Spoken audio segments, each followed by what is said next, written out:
Self-serving bias is a psychological phenomenon that reveals the profound impact of our own biases on our perceptions of reality.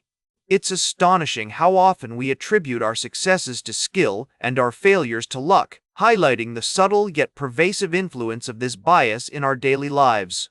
As we delve into the intricacies of self-serving bias, get ready to confront the surprising ways your mind distorts reality to protect your ego. As we explore the concept of self-serving bias further, it's essential to understand the psychological theories that underpin this phenomenon. One major framework that explains self-serving bias is attribution theory, which suggests that people tend to attribute their successes to internal factors, such as skill or ability, and their failures to external factors, like luck or circumstance. This dichotomy is neatly encapsulated in the fundamental attribution error, a concept introduced by psychologist Lee Ross, which posits that we overestimate the role of personality and underestimate the impact of situational factors in shaping behavior. My colleagues in the field have also drawn upon self-perception theory, developed by Darrell Bem, to understand how self-serving bias influences our perceptions of ourselves. According to this theory, people develop their attitudes and beliefs by observing their own behavior and then making attributions about why they behaved in a certain way. When we succeed, we tend to attribute it to our own abilities, which reinforces a positive self-image. Conversely, when we fail, we often blame external factors, thereby protecting our self-esteem. The work of psychologist Richard Nisbett has also been instrumental in shedding light on the cognitive processes underlying self-serving bias. His research has shown that people tend to engage in defensive attribution, where they deny or downplay their role in negative outcomes, while taking credit for positive ones.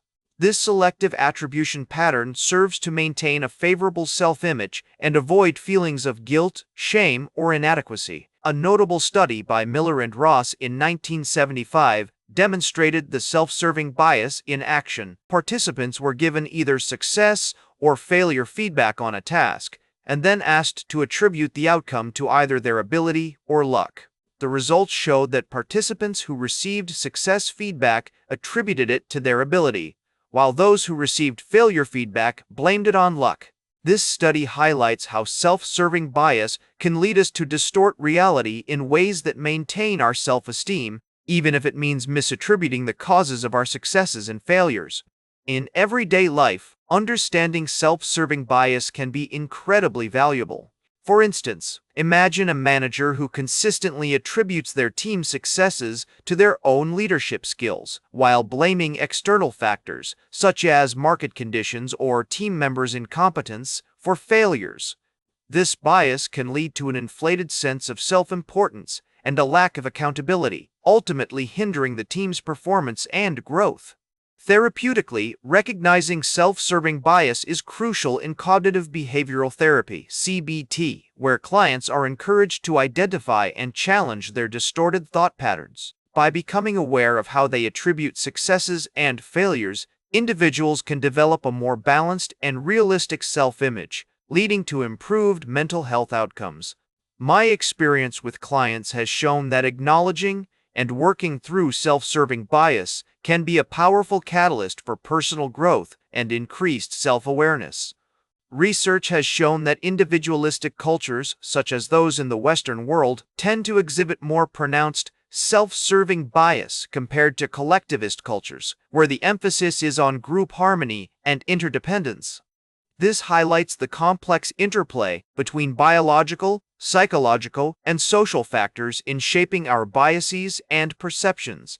As we further explore self-serving bias, it's fascinating to examine how this phenomenon can influence our relationships and social interactions.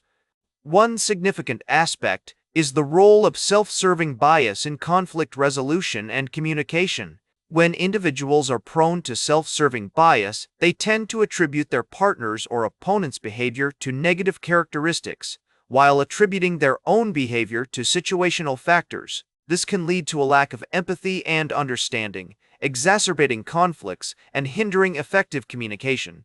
Research by psychologists like Kenneth Dodge has shown that people with a strong self-serving bias are more likely to engage in aggressive behaviors and have difficulty resolving conflicts in a constructive manner.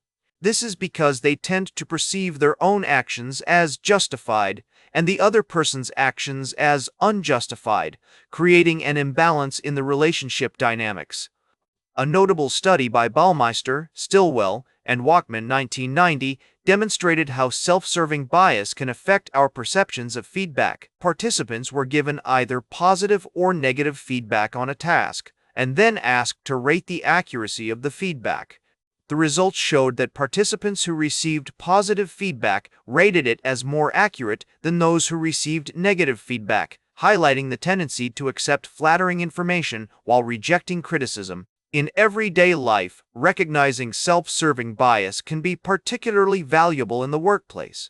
For instance, when receiving feedback from a supervisor or colleague, being aware of self-serving bias can help you separate constructive criticism from personal attacks. By acknowledging the potential for biased attributions, you can work towards a more balanced and realistic understanding of your strengths and weaknesses. Therapeutically, cognitive behavioral therapy, CBT, often targets self-serving bias as part of the treatment process. By helping clients identify and challenge their distorted thought patterns, therapists can facilitate the development of more adaptive coping strategies and improved relationships. My experience with clients has shown that addressing self-serving bias can be a powerful tool in promoting personal growth, increased self-awareness, and more effective communication.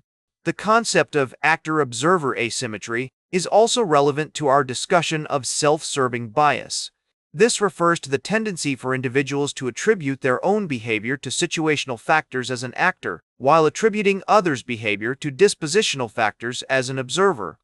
Research by Jones and Nisbet 1971 has shown that this asymmetry can lead to misunderstandings and conflicts, as individuals tend to perceive their own actions as more justified than those of others. Furthermore, self-serving bias can have significant implications for our mental health. When we consistently attribute our successes to internal factors and our failures to external factors, we can develop an inflated sense of self-importance and a lack of accountability. This can lead to increased stress, anxiety, and decreased self-esteem in the long run. By recognizing and addressing self-serving bias, individuals can work towards a more balanced and realistic self-image, leading to improved mental health outcomes.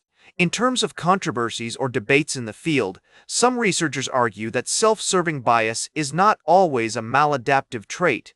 For instance, Taylor and Brown 1988 have suggested that self-serving bias can serve as a coping mechanism, helping individuals maintain a positive self-image and motivation in the face of adversity. However, others argue that this perspective overlooks the potential negative consequences of self-serving bias, such as impaired relationships and decreased personal growth. As we delve deeper into the complexities of self-serving bias, it's essential to explore how this phenomenon intersects with other cognitive biases and heuristics. One notable intersection is with the fundamental attribution error, which refers to the tendency to overestimate the role of personality and underestimate the impact of situational factors in shaping behavior. When combined with self-serving bias, FAE can lead individuals to attribute their own successes to internal dispositions. For example, "I'm a hard worker," while attributing others' failures to internal dispositions. For example, "They're lazy." Research by psychologists like Lee Ross and Richard Nisbet has demonstrated that this intersection can have significant implications for social perception and interpersonal relationships. For instance, when we encounter someone who has experienced a failure or setback, our self-serving bias may lead us to attribute their misfortune to internal factors. For example, "They're not capable," rather than considering the potential role of situational factors. For example, "They faced unforeseen challenges." This can result in a lack of empathy and understanding, ultimately hindering our ability to provide support and assistance. In therapeutic settings, cognitive behavioral therapists often work with clients to identify and challenge these biased attributions. By helping clients recognize the intersection of self-serving bias and FAE, therapists can facilitate the development of more nuanced and empathetic social perceptions. For example, a client who tends to blame others for their mistakes may be encouraged to consider alternative explanations, such as situational factors or external circumstances, rather than simply attributing the behavior to internal dispositions. Another crucial aspect of self-serving bias is its relationship with motivation and goal pursuit. Research has shown that individuals with a strong self-serving bias tend to set more ambitious goals and are more motivated to achieve them, as they attribute their past successes to internal factors. However, this can also lead to an overestimation of one's abilities and a lack of preparation for potential setbacks. When faced with obstacles or failures, individuals with a strong self-serving bias may become discouraged and disengage from their goals, as they struggle to reconcile their self-image with the reality of their circumstances. To illustrate this concept, consider the example of an entrepreneur who attributes their initial business success to their intelligence and hard work internal factors. When faced with a subsequent failure, they may struggle to acknowledge the role of external factors, for example, market conditions, competition, and instead become mired in self-doubt and frustration. By recognizing the influence of self-serving bias on motivation and goal pursuit, therapists can help clients develop more realistic expectations and coping strategies, ultimately leading to greater resilience and adaptability in the face of challenges. The evolution of our understanding of self-serving bias has also been influenced by advances in social neuroscience. Research using neuroimaging techniques like functional magnetic resonance imaging (fMRI) has shed light on the neural mechanisms underlying self-serving bias. Studies have shown that activity in regions like the medial prefrontal cortex and the anterior cingulate cortex is associated with self-referential processing and bias. This knowledge can inform the development of novel therapeutic interventions, such as neurofeedback training or cognitive retraining programs, aimed at mitigating the effects of self-serving bias. In conclusion, our exploration of self-serving bias has revealed the intricate ways in which this cognitive phenomenon influences our perceptions, motivations, and relationships.